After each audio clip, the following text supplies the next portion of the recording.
This week I'm joined once again by religious studies researcher Aaron French to discuss the Christology of Rudolf Steiner, alongside discussions on Christian esotericism, Lucifer, Ahriman, and more. I'd like to say a big thank you to all my paid patrons and subscribers for making all of this work possible. And if you would like to support the podcast, gain access to some exclusive content, or just keep the podcast going as it runs from donations alone, please find links in the description below. Otherwise, please enjoy. So, Aaron French, thanks once again for joining us on Hermitix podcast. Thanks again for having me. We're going to be discussing the Christology of Rudolf Steiner, which is basically his appreciation, his studies, his research into Christianity, the life of Christ, the Gospels specifically. He's written multiple books on the Gospels. Christianity as mystical fact is one of the books which is really the one I would say for people to start with, because it ties in so much in one place for Rudolf Steiner's work in this regard. But you also sent me a lot of stuff, Aaron, and there is obviously just a stupid amount generally with Steiner. If he's written about something, he's written a lot about it. Right. So really, I begin with an open question. What was Rudolf Steiner's relationship with Christianity and the church? And I guess also, why can we even have this discussion where we're talking about Steiner's Christology? You know, why is it such a big thing within his corpus? Yeah, that's a good place to start. I mean, like, the Germans of his time, he was critical of the church. He was critical of the Catholic Church and critical of the Protestant Church, sort of for different reasons. But a shared reason was that he thought that they had sort of become rigidified to a certain extent, that they had, over time, they just sort of become maybe too obsessed with, right belief or orthodoxy, and kind of like missing, in his idea, some of the sort of esoteric, deeper aspects of the religion. And there's a further thing about this, that he was, he did not his dissertation, but around the time he wrote his dissertation, he wrote a book, which is one of his most well-known books, called The Philosophy of Freedom. Mm. So he was very interested in this concept of freedom. And so for him, he started to connect this notion of freedom, a philosophical notion of freedom, with this Christology. So for him, Christ is kind of this like bearer of the free intellect, the free ego. And so I think in his mind, he also was trying to present a kind of free relationship to what he referred to as the Christ, this being the Christ, which we'll get into what he means by that. But that's his other, I think, sort of, even though he respected the churches, and he went to Catholic churches and learned from a priest when he was younger. He was fascinated by the sacraments and all of these things. He sort of was interested in sort of producing this like free relationship, kind of more esoteric, maybe mystical, we could call it, relationship with the Christ, a more direct one. He had, in terms of his biography, he had according to his own autobiography, he had a sort of awakening Christian experience around 1900. Mm. Prior to that, he was mostly into philosophy, mostly into science. He was into Goethe, so he had a sort of metaphysical bent and a spiritual bent to him. And he also reportedly, according to his own account, was able to kind of have experiences of seeing spirits and so forth since he was young, which he kind of his parents told him not to talk about that. And so he just sort of kept that to himself. But he wasn't like a Christian. In fact, he was quite critical of Christianity. I mean, like during his, he's into Nietzsche and Goethe. So he wasn't a Christian type of guy. But after his, this Christian experience that he had, which he had during some of his darkest years in Berlin, he then became a theosophist at the same time. And immediately after he became a theosophist, actually, he was talking about this esoteric Christianity. It was sort of always part of his theosophical career. And eventually he breaks from the Theosophical Society to form the Anthroposophical Society, which is more his kind of version of theosophy to a certain extent, which is much more Christian.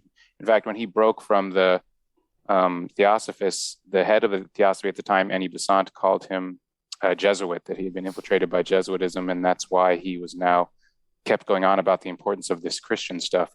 But he doesn't say that. For him, the importance of Christianity for Central Europe, and then by extension for the world in a sort of more universal sense, which we could also talk about, it had to do with things like Rosicrucianism, had to do with kind of this Pythagorean sort of Western esoteric, occult slash Christian mystical stuff, like Jakob Burma, things like this. Like that whole stream of kind of Christian theosophy for him was important for Europeans, not just he said they had to learn Buddhism. In fact, he said he recognized the importance of non-European spiritual traditions as still having what the West had lost, this is the way he put it. But rather than just sort of converting to these other religions or just, appropriating them wholesale, he said that you used them in order to refine this kind of that same thing within Christianity. So that's kind of one way I think I would put it in terms of his relationship. So in his relationship with the church as a sort of organization was quite fraught, and he was always attacked by theologians more than anyone, still to this day, which is kind of also interesting. I mean, this is this is something that came up actually in the discussion on Jung's Black Books with a while ago. Was during this era, there's a shift. I believe it's from astrologically speaking, from the age of, so it's the dawn of the age of Aquarius, which symbolically, astrologically actually meant the move from institutional spiritual belief to individual spiritual belief. And this is sort of in the air. And this is actually something also in the conversation which will be released fairly soon with Dale Brunsvold. He's saying that really the underlying thread one of the threads for Steiner throughout his whole life is the importance of the individual consciousness in relation to the whole, right? So what's the individual doing now? And so, as you said, also to bring in Nietzsche, right? The idea of Nietzsche's antichrist. It's like, well, I would argue, and I think Paul Bishop as well, the Nietzsche scholar, says the same thing, which is, he wrote a book called The Antichrist, but it's not anti-Christ. So there's still this, so it's like becomes this huge gulf between Christianity and Christianity, where it's like the institution and the individual. And do you see this is where one of the big problems is for Steiner as well? Well, and maybe in this other talk that you had, that you mentioned it, that the word anthroposophy means anthropos and Sophia, the sort of Sophia with spirit of wisdom, anthropos, the Greek word for human. So Steiner does talk about how in this time the wisdom is supposed to come out of the human itself, human form, rather than from maybe a teacher or, a tradition or something like that. Like you have to sort of generate this out of yourself. And, his big criticism of Nietzsche was that Nietzsche sort of went right up to the edge and then didn't go further into the spiritual. That was Steiner's criticism of him. Like he got it all right, but then he stopped, and he shouldn't have stopped. In Steiner's mind, Steiner did this. He did the same thing as Nietzsche in terms of, casting off the structures of thought that you would inherited or something from European history, but then go into something new, a new form of spirituality. So that is Steiner's project. I think of what he's doing, but it's sort of way deeper than that. That he is interested in a kind of the development of individualism. So there is this whole worldview that he inherits also from theosophy, but that he develops to a larger extent. And in German, it's Menschlichkeitsentwicklung, the sort of development of the human.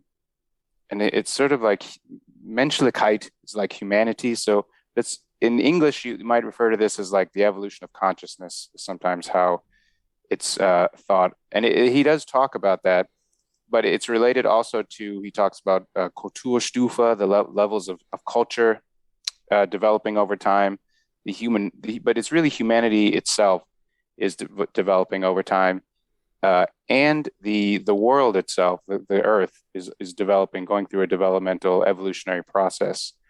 So, he was influenced by like Ernst Haeckel and some of these early Darwinist ideas. So were the Theosophists. I mean, one of the interesting things about something like Theosophy and Steiner and Haeckel, even though they kind of absorb and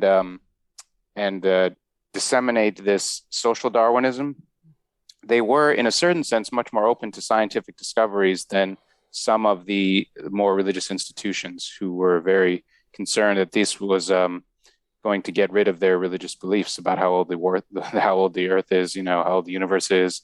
Also, the notion of evolution. How do you fit that in to the Christian belief system? Well, these people were trying to sort of knit these together. Theosophists were doing this.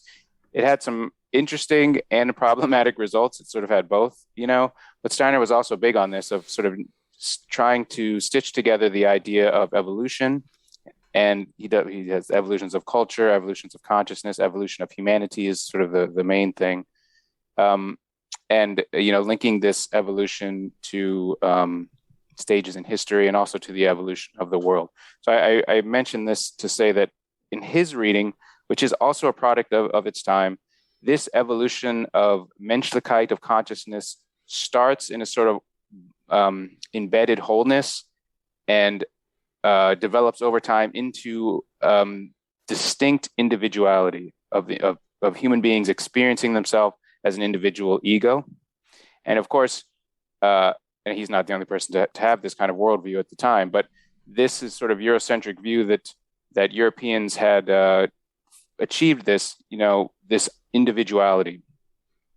It is a positive thing. This is where you kind of have to keep going with Steiner. He does sort of talk about it in terms of positivity, but it's also a very negative thing, because this is sort of, at this point that you go back, we're going down. Like in Steiner's view, they're at a sort of cusp that the Christ idea is part of, that once you have this individuality, it's also easy to be, to remain separate, to remain spiritually separate, to be trapped by materialism, to be egotistical, greedy, and all these things, which he is also seeing as what European culture has developed. I mean, European culture for Steiner brings the materialism, which is the biggest problem for him. And so that's why he wants us to look at Buddhism, how Chinese civilization, even in his time, how it functioned, to try to show that yes, we Europeans should feel so great that we have developed individuality, but at the same time, this is going to destroy the world if we don't stop it right now and develop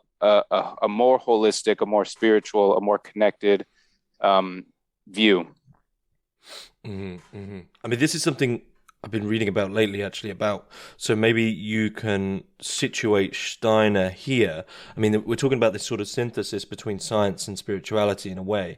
And this was something I was reading about in Meditations on the Tarot, actually, about the difference between science and revelation in terms of the horizontal and the vertical. So revelation is something that comes down from above and then is filtered through people who can open themselves to it and accept it, and then they communicate it via books. So it comes down from the above to the below.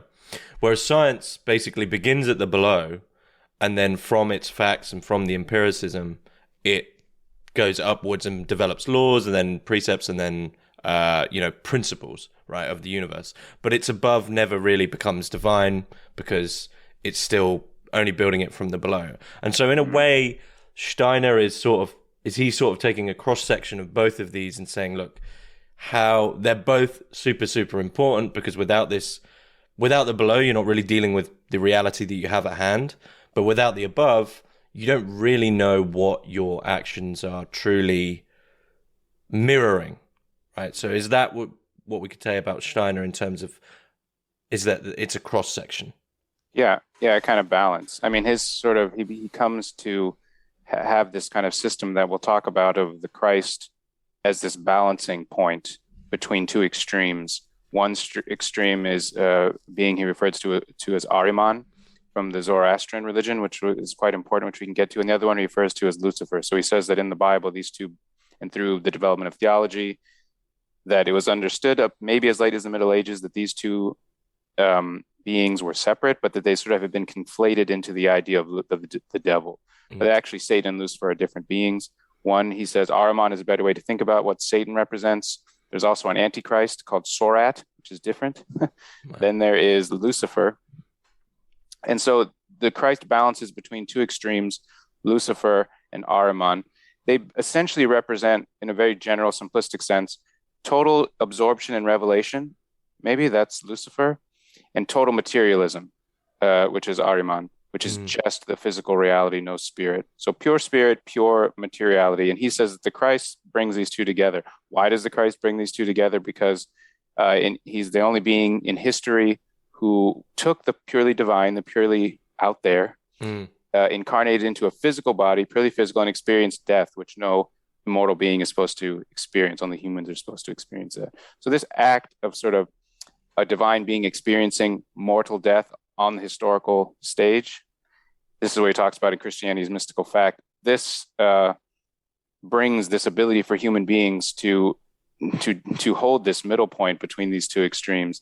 And out of this middle point, yes, for Steiner, this is where you could develop a kind of your true awareness of reality, of being, of your spiritual being. I mean, Steiner is also a big, he's also quite influenced by these non-European sort of Asian and religiosities and Asian philosophies. And even if they're misinterpreted to a certain extent through theosophy, they still inform his own system to a great deal, and they're not entirely wrong. So, for instance, the concept of Maya is important for him, and so most of reality that we experience, the physical reality, is Maya for Steiner. But at the same point, he says, if you want to encounter the spiritual, you have to stay with this reality. You have to stay with the physical. And he sort of draws on Goethe to talk about this, that the spiritual world is, in a certain sense, or the physical world is the spiritual world turned inside out, and that you can sort of penetrate into the physical to arrive at the spiritual. So he says, don't leave the physical. A lot of anthroposophical meditations are like staring at seeds. And if you stare at the seed that you would plant, you can sort of envision the archetypal form of the plant growing out of the seed. This is one of the exercises he gives. In the archives in Dornach, I encountered in some of his letters to another follower. He gave him this meditation to think about to stare at a plant and to say that I am the plant. I live because of the plant dies for me. But then to reverse it and to imagine yourself in the plant looking at yourself and to say, I die so that you might live, to kind of like be able to experience the spiritual in the physical. And he has like another exercise, for instance, where you look at your hand and you say, that's me. Then you look at a tree and you say, that is also me. So there's this sort of smushing together of the physical and the material rather than keeping them separate. And it's like the science and religion or science and revelation thing. Rather than seeing them as two separate realms, we're bringing them together. It's part of his whole project, with Geisteswissenschaft and spiritual science. Mm-hmm. Mm-hmm. So in what sense is the pure spirit of Lucifer, is that seen as something which wouldn't be Christ-like? How is that Luciferic to be fully up?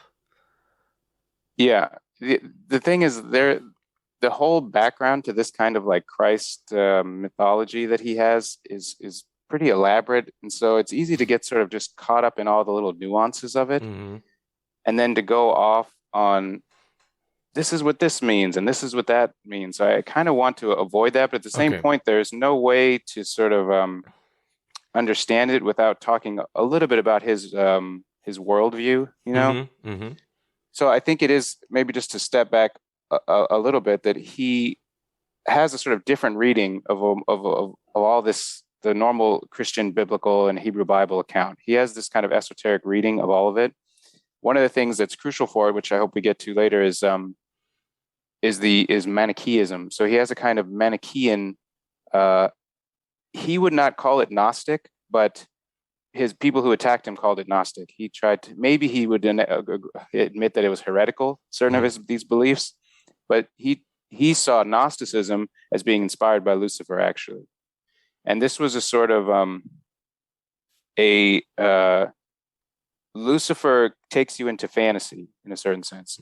The revelation of wisdom, of knowledge, can also lead to, egoism, but sort of self-aggrandizement, Lucifer, pride, elitism, these sorts of things. But ultimately, those things can produce a kind of fantasy. But if you think about ecstatic states or something, this also would be Luciferic in Steiner's system, because it's a sort of abandoning of the physical. Drugs, would also be kind of part of it. So Lucifer is not an evil being. In fact, in my dissertation, I write a lot in one chapter about how Steiner says you cannot reach the Christ except through Lucifer. So is Lucifer Satan? No. No. Okay. Satan is a different being. Lucifer is a fallen angel, and maybe it's a fallen archangel. I can't remember the different hierarchies. I don't have straight, but Lucifer is the first part of the story goes an angel that rebelled against God and fell with other angels, but this fall was created the Luciferic beings. But in Steiner's view, and other esotericists that he was at the time and still now, and that he was in communication with, Lucifer is going to be redeemed. I mean, Lucifer's influence on Earth brought esoteric gnosis wisdom to humanity.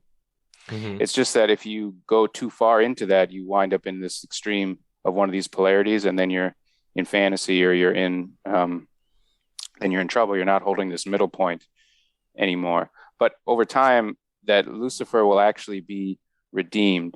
And this is the Manichean part a little bit that I would like to get to, that by uniting with Luciferic wisdom, meaning like esotericism, like really out there, esoteric, secret, Gnostic, the real stuff, the real Gnostic knowledge, by uniting with this knowledge, but then holding it in this kind of Christ middle point, this process over time will allow the being of Lucifer, which was just an angel, to sort of be restored to heaven. So in the end, Lucifer himself was also redeemed. So he's not like a purely evil figure at all, really. In fact, Steiner says you can't reach, if you go to just try to reach Christianity in this normal way, you won't do it. You have to go through this esoteric, Gnostic, Luciferic route through Lucifer to get to Christ. In fact, like Edward Shurey's had this famous quote that he put in his book that said, Christos Luciferos verso, I think is what it was. Can't remember the exact Latin, but it means Christ is the true Lucifer. Yeah. So it's an interesting sort of parallel there between, but this has nothing to do with Satan. Satan, for Steiner, is he gives the name Ahriman, which is this name from the Zoroastrian religion. That it is true that in the Zoroastrian religion it represents evil and material darkness. Not the opposite of Ahura Mazda, which is light. And it's not really clear exactly why Steiner wants to use this term. I mean, it fits quite well. It's his own interpretation of it. It's not the exact way that it's used in Zoroastrianism either. But this is a fallen archangel, the Satan being, who he refers to as Ahriman. But this being will not be redeemed, actually. This being will stay sort of separate. And in fact, as it stays separate and becomes purely material, technological, we could say, it draws certain other beings with it into this sort of fake, artificial, not world. It's kind of the way that Steiner talks about it. So Lucifer will be redeemed, but Ahriman will not be redeemed. And he talks about how, there's lots of famous iconography of Christ being crucified between the two thieves, and that frequently you find one thief with the legs really twisted up and sort of facing away from Christ, and one more bodily looking, or a little bit more, how do I put it, like more expressive in its body, looking towards the Christ. He says that this is the representation of Lucifer on the one side, who will be redeemed because he will allow the Christ impulse to infuse him, and the Ahriman is the representation of this other thief who turns away. So like even right there, we're already getting into a bunch of strange nuances and strange reinterpretations that are, it's easy just to keep following, because there's a lot more. That's just kind of one example, but you could just keep following this through a bunch of other ones and just kind of get lost in the weeds. You know what I mean? Well, I would add in here, you mentioned last time, I think after we finished recording, about how you've occasionally opened up Gurdjieff's Beelzebub's Tales to his grandson and been like, well, what the hell's going on here? Right, exactly. That is really a 1,200-page book about the redemption. If we look at it from Steiner's view, it's about the redemption of Lucifer, who would be renamed as Beelzebub. But that entire, this is my own reading from a Raj, but that entire narrative is really an allegory of the individual experience. So the inner Beelzebub, or the inner Lucifer, which is needed as the fuel, as almost the contrast, right? So it's like the development of a personality, of an egotistical personality, as a stake, as fuel to use. So it's like the great irony of, how can you overcome pride without initially being prideful? Right? How can you get to heaven without the contrast of getting out of hell?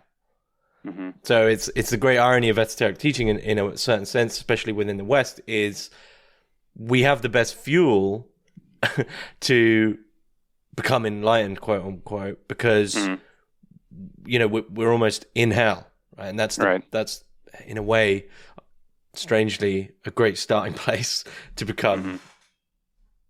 To go to the next level. Yeah, to go to the next level. Yeah.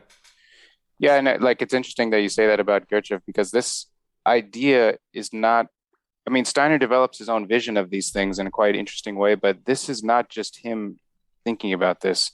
Scholars sort of are at pains to talk about whether there is an actual esoteric current, a continuous one in history or something, but there are a lot of shared views among a lot of them, and stuff like this. Steiner is clearly pulling some of this out of theosophy, but he had connections with Freemasons, which are also quite important. He had a lot of connections with sort of other groups of Masonic Rosicrucian type, groups, alchemists, practicing alchemists at the time he was quite close with. Also sort of some Martinists, the Societas Rosicruciana in Anglia, in England. He was also, so he was embedded in these occult orders. Anything heretical, bring it in. Mm-hmm. Right, exactly. And so he is stitching them together in his own way, but a lot of them have other versions of this belief as well. But I thought maybe we should just bring in this Manichaean thing. Yeah, sure. Because in Steiner's time, there was a certain amount known about Mani. There's much more now, but it's still a work in progress about who was this figure of Mani, what were his beliefs, and what did he do? What did he believe? What really went on? And so in terms of what Steiner knew about Mani at the time, it's quite limited, but he says that, he's reading from what scholars at the time were saying about him. And he says in a quote that, the scholars have gotten it wrong. But he has, in my view, he has a kind of Manichaean form of Christianity. That's kind of a thesis that I'm trying to develop, I'm hoping, in a paper, because it's hard to understand what kind of Christianity. You could just call it esoteric Christianity. So what is Manichaeanism in a nutshell? Well, I thought first if I could just read a quote from Steiner, what he says about Mani. So the first quote is, Christian occultism is derived from the Manichaeans, whose founder, Mani, lived on the earth 300 years after Jesus the Christ. The essence of Manichaean teaching relates to the doctrine of good and evil. In ordinary thought, the good and the evil are two irreducible qualities, one of which, the good, must destroy the other, the evil. To the Manichaeans, however, evil is an integral part of the cosmos, collaborating in its evolution, finally to be absorbed and transfigured by the good. The great feature of Manichaeanism is that it studies the function of evil and of suffering in the world. End quote.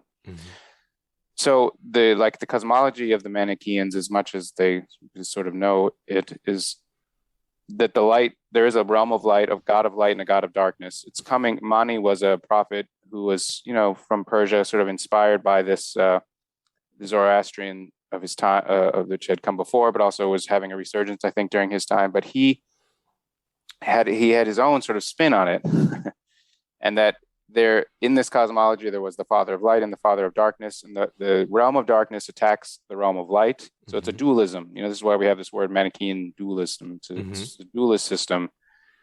It's not, and the light and there's not just sort of one, not just one. It's not a kind of monotheistic. It's dualistic. There's the realm of darkness and the realm of light, and that when the realm of darkness tries to attack the realm of light and sort of invade it, the father of light, Manichaeanism is also called the religion of light sometimes. So the God of light anticipates this and sort of sends out an emissary to intercept the realm of darkness as it comes forward. And this is the figure of Adam, but it's not like a physical figure. It's a divine figure. But that Adam kind of penetrates into this world of darkness first to infuse its light into it, to sort of get evil at the roots, you know? And then the two become mixed. And so out of this sort of moment is how we get the universe. But the universe then is a mixture of this, the death of this darkness, the realm of darkness, and Adam's light interpenetrating it. And so you have this realm of darkness and light. And according to the Manicheans, you sort of bring this light. The goal is to extract the light from the darkness and carry it back out. And the darkness will be sort of left here and won't go away. It'll always be there, the evil, but it will sort of be, incapacitated or transformed. And so that's another thing that was big for Steiner, is it's about studying evil to transform it, not to conquer it. And I have another quote from him that where he says this that maybe I'll read. But another reason why this is important is Mani also said that he was the Paraclete, that he was the Holy Spirit. He was popular among Buddhists and Zoroastrians. So his system is also very similar to Steiner's in that it kind of suffused Zoroastrianism, Buddhism, and Christianity and Judaism all into one thing. So that's what I see Steiner doing. When people sometimes read Steiner, they kind of want to interpret him in a New Age way, because New Age beliefs or groups sometimes have the same thing of like Buddha is there, and then all the religions are together. But Mani was also doing this. This is why he was so heretical. In fact, he was killed by the Zoroastrian priest and strung and hung up on the gates of this town called Ganishapur. This sort of message to that this kind of way, this is heretical, this belief system that Mani was promulgating. But it doesn't go away. In fact, it survives in countries like Bulgaria, Croatia, Bosnia, Herzegovina, and even now in the Bulgarian church, there's this sort of influence of this. I mean, this is like the last region to sort of resist, to a certain extent, the Romans and the Orthodox coming from Constantinople at the time, around the 900s.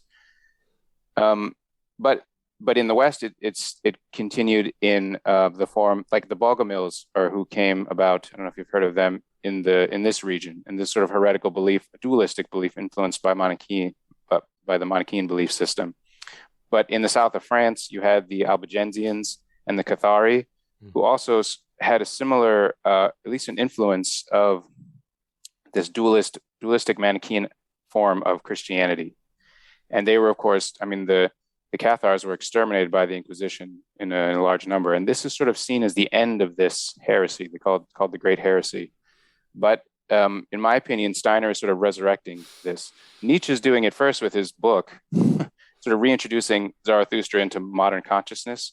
And Steiner, though, is going sort of further with that, with his Manichean Christianity of kind of bringing this sort of the Great Heresy back to a certain extent. Mm-hmm, mm-hmm. Did you want to enter in the other quote? Yeah. So the other one's a little bit longer. It's all right. So here's another quote from Steiner. Centuries ago, with the future development of humanity in view, secret orders which set themselves the highest conceivable tasks were established. One such order was the Manichean, of which ordinary scholarship gives a quite false picture. The Manicheans are supposed to have taught that a good and evil are part of the natural order and have always been in conflict with one another, this having been determined for them by creation. Here there is a glimmer of the order's real task, but distorted to the point of nonsense. The individual members of the order were specially trained for their great work. The order knew that someday there will be men in whose karma there is no longer any evil, but that there will also be a race that is evil by nature, among whom all kinds of evil will be developed to a higher degree than even in the most savage animals, for they will practice evil consciously, exquisitely, with the aid of highly developed intellects. Even now, the Manichean order is training its members so that they may be able to transform evil in later generations. The extreme difficulty of the task is that these evil races will not be like bad children in whom there is also goodness, which can be brought out by precept and example. The members of the Manichean order are already learning how to transform quite radically those who by nature are wholly evil. And then the transformed evil will become a quite special good. The power to effect this change will bring about a condition of moral holiness on earth. So the point of this is, first of all, speaking about Manikins as an order is sort of interesting as a cult order. But the crucial thing to notice there is this idea about transforming evil, that the evil will continue to sort of be, in Steiner's view, more spread out, more prominent. Ahriman will sort of have more dominion, I guess, over this realm, and evil will proliferate more. But that the Manichaeans, this Manichaean order, which is really, this is the way that Steiner is thinking about his own kind of Christology, but also sort of Christian worldview, that these people transform this evil, have the ability to transform this evil into good. And then the good that comes out of it is actually even better for the world, this sort of moral humanity, as he calls it, than if this evil had not been there and not transformed. So the two are sort of like connected and interpenetrate each other. It isn't like one destroys the other. It's that one, the two need each other, and then the one transforms the other through this process. Wow. Yeah, so I know it's a lot, but in my opinion, that's a sort of, if you want to think about Steiner, one could just say, here's a bunch of ideas that really sound like New Age beliefs, and that's true. But you could also, there's this whole other sort of background that is connected to a history in Christianity, in the belief system of Christianity. And he himself references Mani, and Mani is a sort of prominent figure within the anthroposophical movement to a certain extent. And so I think that's sort of a better way to start thinking about his ideas about Christianity and why, for instance, Krishna shows up and Buddha shows up. Like these characters are also part of, if we get to it, what happens at what he calls the mystery of Golgotha, the incarnation of the Christ. Well, I mean, there was about 1,000 directions we could go in, so we might as well go in that one. What does happen at Golgotha and the resurrection? Well, the reason why I mentioned the Buddha and Krishna is because for him, they are present in this moment. So to go back just a little bit, maybe you've already, I can't remember if we talked about this or if you read it, but he has a kind of different origin story of Jesus. We didn't mention this. Okay, so he takes the Gospel of Luke and the Gospel of Matthew, which have two different birth accounts of Jesus. Mm-hmm. And mostly scholars say because two of these writers, whoever wrote these things, got different versions and wrote it down wrong. Mm-hmm. It's kind of their way to kind of make sense of this. But the two have definitely been smushed together when people celebrate Christmas and you think about the Christmas story. It's the two accounts kind of smushed together, but they don't both report the same thing. So Steiner says that this is actually two different beings that are being described. There were two Jesuses that were born. And so the Gospel of Luke, this is referred to as the Nathan Jesus. And that is because it's the son of, he's the son of this line. They're kind of confusing. Let's see here. There are two sons of David. Mm-hmm. One of them is named Solomon. The other one is named Nathan. And so these are the two lines of these two beings that Steiner talks about. The one line is the birth of the Jesus in the one line from Nathan is recounted in the Gospel of Luke. Mm-hmm. One Jesus in the other line of Solomon is recounted in the Gospel of Matthew. In the Gospel of Matthew, this so-called Solomon Jesus is born in Bethlehem. An angel of the Lord appears to Joseph in a dream. And the birth takes place in a house, like a stately kind of house in Bethlehem. The Luke Jesus, coming from this Nathan line, was born in Nazareth. In this one account, the archangel Gabriel appears to Maria, the Annunciation, and this birth takes place in a manger. Mm-hmm. So he sort of says that these are actually describing, he says to take this literally, that this is not a confused account, that this is two different Jesuses, two different families of Jesuses being born. So to go even further into New Age land, in the one Jesus of Solomon, this is, according to Steiner, the reincarnation of Zoroaster, mm-hmm. the sort of ego, the spirit, we could say. We haven't got into the specifics here, but like the spirit of Zoroaster, the soul of Zoroaster, this great being reincarnates in the Solomon Jesus. This is why the three kings come in this account of the birth to give these gifts, following the star, because there's a prophecy in Zoroastrianism that he would come back, follow the star. The other one, this Nathan Jesus, is a new soul, Steiner says. So it's not it's a soul that has never incarnated before, but it did have a life before as Krishna, who is a sort of divine being. So then we have Zoroaster over here. Then we have Krishna. How does he figure that out? Yeah, I don't know. We'll have to ask him. Wow. Okay. I mean, there's not like sources for this. Like there you can find some sources, but if we we're in the middle of mythology. If we step out of mythology back into scholarship land, you can find some things that he's reading that talk about some of this. Some of these ideas are popular in theosophy to some extent, but a lot of this is his own contribution. Okay, so we have Zoroaster, and we have Krishna, right, as two Jesuses. Yes, as two Jesuses, and you have the Buddha showing up here as well. Okay, and the Buddha shows up in the Nirmanakaya body of the one Jesus, the Krishna Jesus. So another thing that we also haven't talked about, which is crucial to also this sort of Manichaean type of Christianity, is the idea of subtle bodies. And it's because it's more of a sort of mixture of Eastern and Western beliefs, like Mani was. So human beings have subtle bodies, different bodies, not just the physical one, a soul, a spirit, other things as well. And also divine beings have this, and the earth has this. So in one of these subtle bodies, the spirit of the Buddha also sort of reincarnates, but not in a physical way, just within this particular sheath or subtle body of the Nathan Jesus. So that to go on with the story, the Solomon Jesus, who has all this wisdom, not only from Solomon, but from being this reincarnation of Zoroaster, dies at around age 12.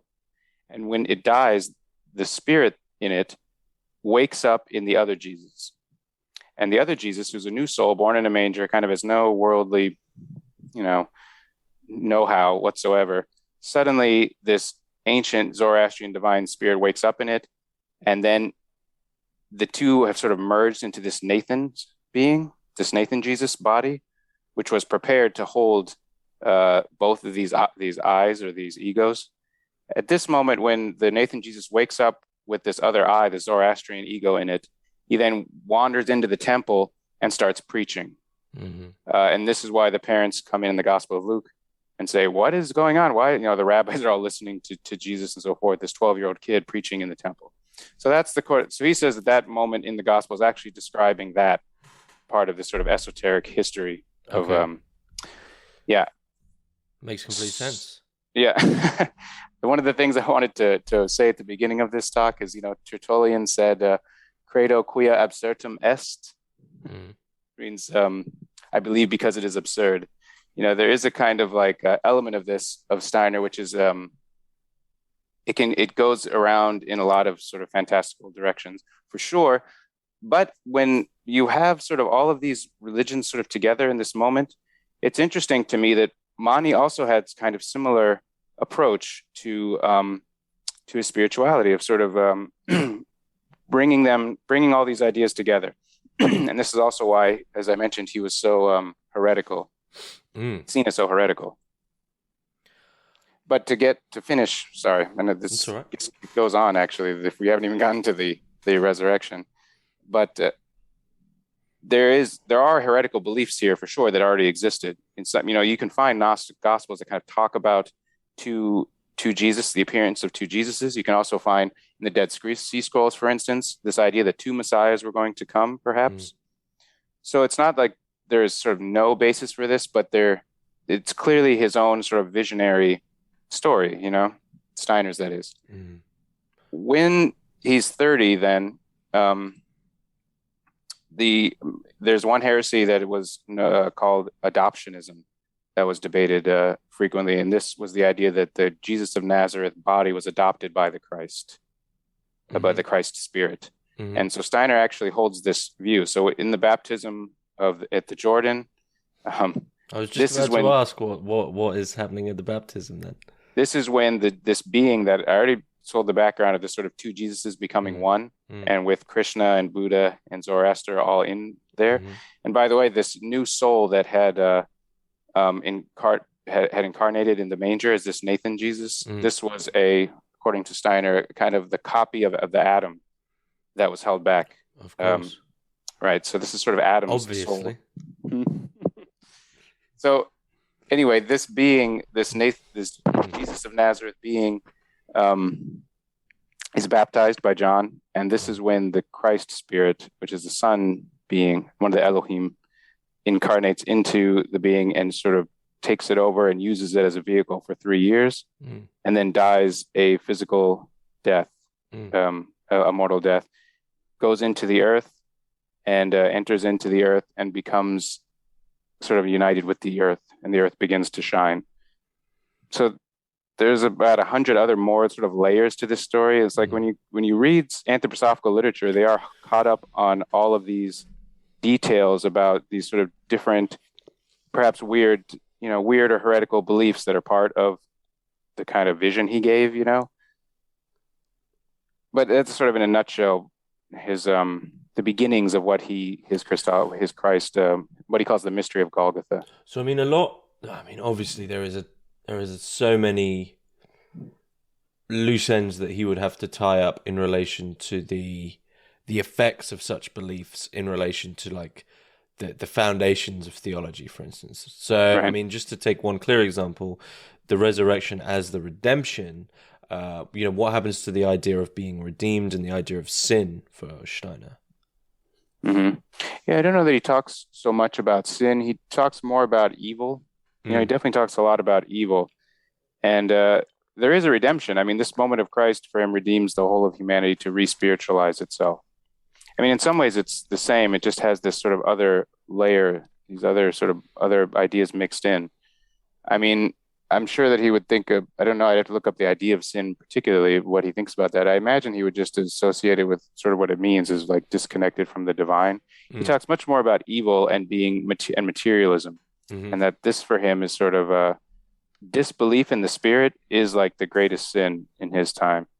And that this mystery of Golgotha, this moment where all of these strange stories that he gives about Jesus's life happened, this allows the human being to be a complete individual and sort of redeems them to have this sort of free I that he develops in his philosophy. And this free I can have a sort of individual relationship with Christ and then can kind of be re-spiritualized. But there is also the sort of downside of it that this introduction of individualism also led to complete separation from other beings and from the embeddedness in the world, the sort of holistic connection with the world. So it has kind of a dual, it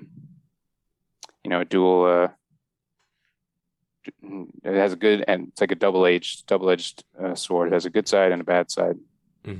So it is the redemption, I would say, for him too. Are human beings as individuals meant to sort of undertake practice in relation to this transformation of evil? Is that to be a goal in a certain sense? Yeah, absolutely. Okay.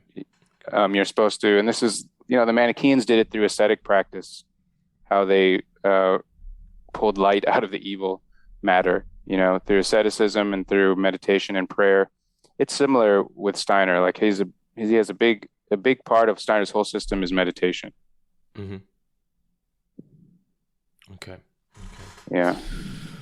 Well, I'll be honest, I'm not too sure where to go because there's so many things. I mean, is there any key parts to this Christology that haven't been added in to sort of wrap it up?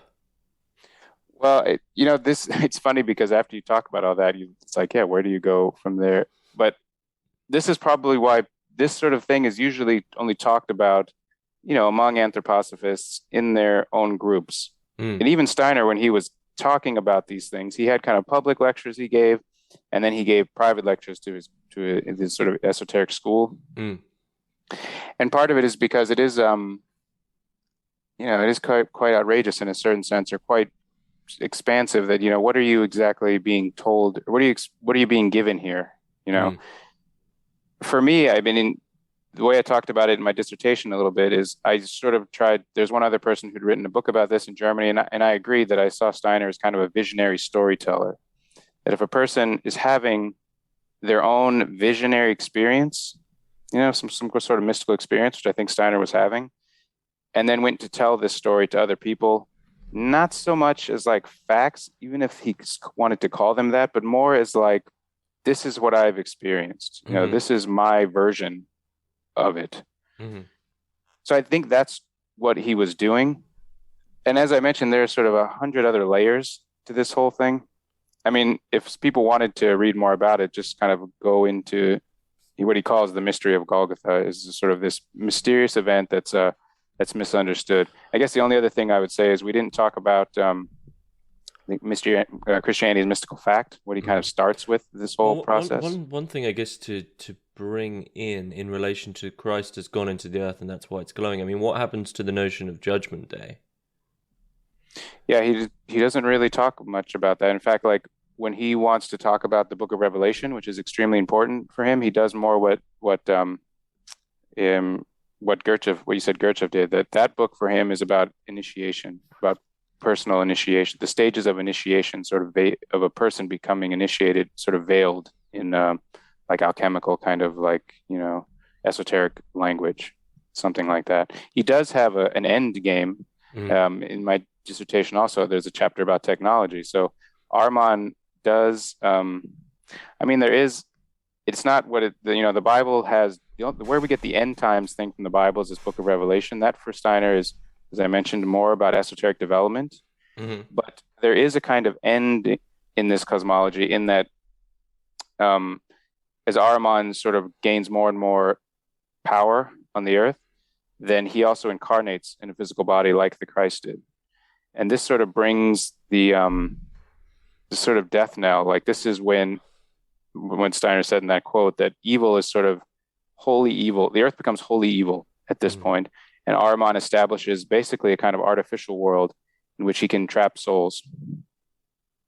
And then there was a small group of people who will be able to develop from every tribe. Steiner says, small group of people from every tribe who will be able to sort of develop themselves spiritually enough to sort of,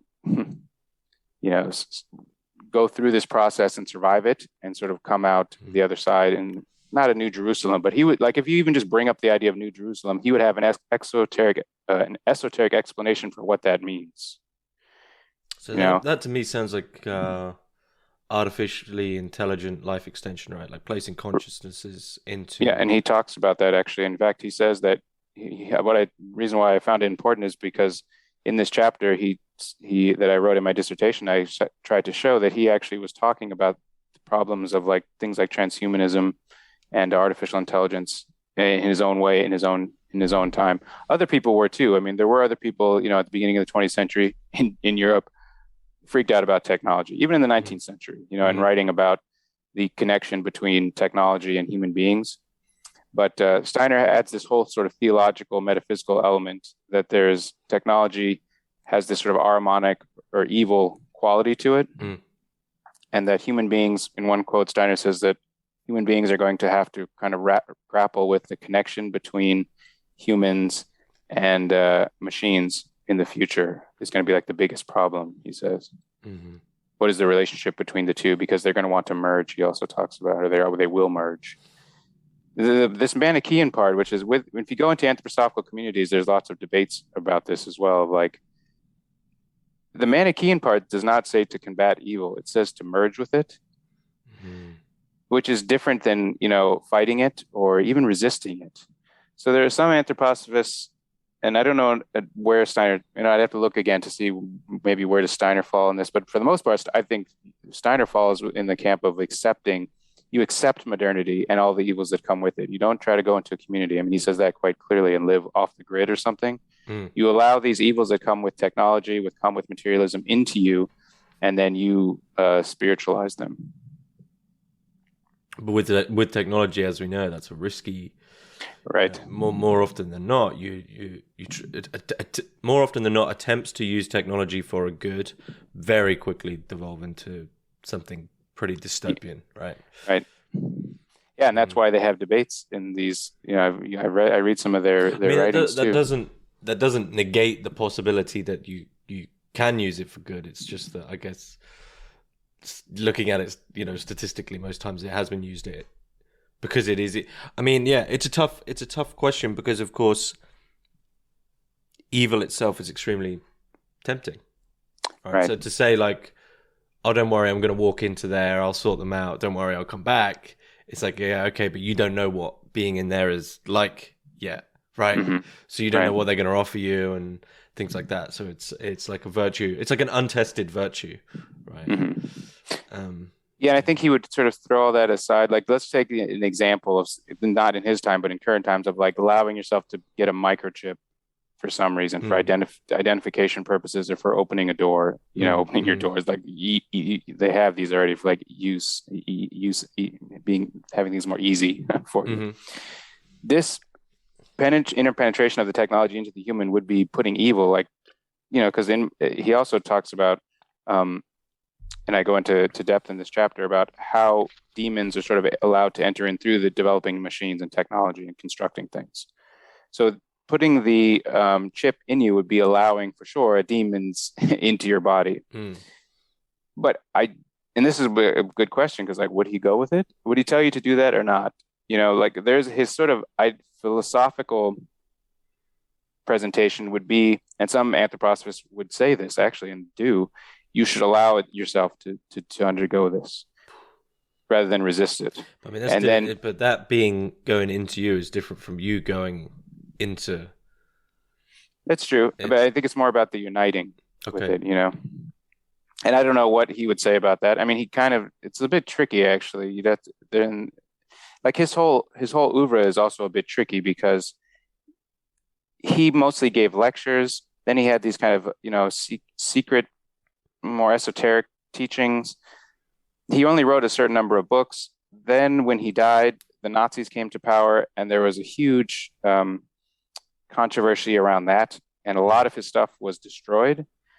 And then after the Nazis, and that shows how much he worked there, right? If a lot of his stuff was destroyed, and we still have almost 250 volumes and counting.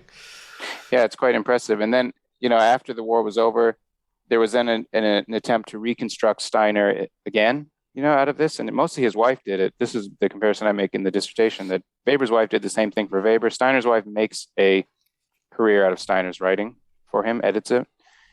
You then get a version of it after World War II. You then get it translated into English and get another version of it. And texts are being sanitized and changed all throughout this big time. So it's hard to really know exactly.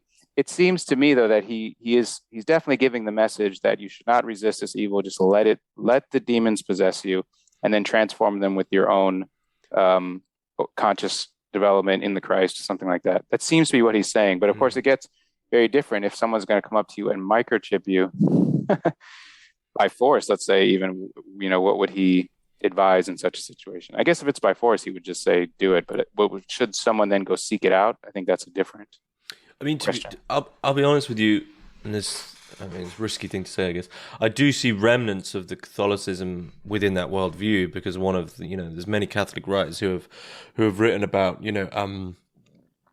the fact that despair or despondency is a form of venial sin. You should be hopeful, but actually, to sort of draw in, I guess, Tolkien-esque Catholicism, the idea of hope not just in the face of possible defeat, but hope in the face of definite defeat, right? So being within modernity, it's like modernity's won, right? So it's just like, it's not a battle between light and darkness or good and evil.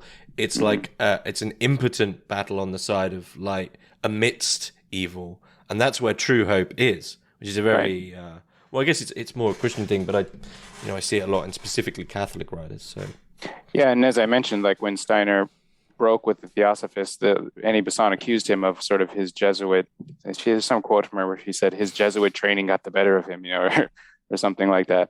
And there is a clear, he was clearly influenced by. He is clearly Christian. It's just that this Christianity that he learned and was close to a priest that he learned from. He read. If you look in his library, they've now published a catalog. It's filled with books by theologians, both Protestants and Catholic writers. What we didn't mention is that he also helped a group of priests found a new church called the Christian Gemeinschaft. And this has sort of all this Christian worldview put into it in the church, and has sort of new sacramental rite that they do. So it's clearly Christian. He's coming out of a Christian culture. He was born in Croatia, modern day Croatia, which is this region where some of this Manichean Cathari, Bulgarian Orthodox Christianity still exists, which has some different beliefs that sort of still have this kind of Platonic strangeness with different souls, different bodies. These kinds of ideas still exist a little bit more there. And so it continues with that. So he has his Christianity, but he also has these kind of pagan esoteric beliefs in there as well. But I think where it might even get really weird is when he brings in the science, because he's also trying to bring in science into this picture. And so when you bring in the concept of evolution, then the world's evolving, humans are evolving, new forms, morphology is a thing. It suddenly does become a bit like a sci-fi novel, Yeah, there's a lot. And I mean, any thread of Steiner's probably goes on for another 4 books at some point. Right, but I did want to, those kinds of stories, usually you would just go read, in a book if you were interested, but they're not really presented. But I thought it would be useful just to kind of present at least a part of the kind of big vision that he presented about the Christ, because it has all of these other sort of reinterpretations and heretical, Gnostic, heterodox, whatever you want to call it, beliefs as part of it. Is there anything you'd like to add? Do you think is key, or where people could begin? I mean, I'd recommend Christianity is Mystical Fact, but that touches more on Steiner's individual practice and the growth of the individual. It doesn't touch as much on the Christology, the actual historic reading of Steiner. Right. Yeah, and that's a good place to start. And in that book, he's also trying to show how the sort of the initiations of the ancient mysteries became a historical fact in the life of Jesus. This is what he calls the mystery of Golgotha. So it sort of starts there. One book we just republished the Philosophy of Mysticism, but one book I'm eyeing up for a good new edition would be Edward Charet's the Great Mysteries, right? Which seems pretty key at the time. Yeah, and they were good friends, and so they both have. Schrey shares a lot of these same ideas, coming from theosophy, sort of, but coming from other sources as well. And also, you mentioned Valentin Tomborg. He was also a close follower of Steiner. Steiner signed his actual membership card, and then he eventually was booted out, I think by his wife. I think after Steiner died. But somewhere I read that Valentin Tomborg said what he was doing was taking this sort of anthroposophical impulse into the Catholic Church, because he was, criticized for joining the church later in life or something. And then he, rumor has it, wrote Meditations on the Tarot. It all ties up in the end. Yes, it's a great grand conspiracy. Well, I feel we've touched on the big picture of the Christology, so it probably is a good place to finish up, I think. Yeah. Okay. Well, Aaron French, maybe you'll come on again to discuss some other aspects of Steiner's work. But thanks very much. Thank you. I'd be happy to come on again.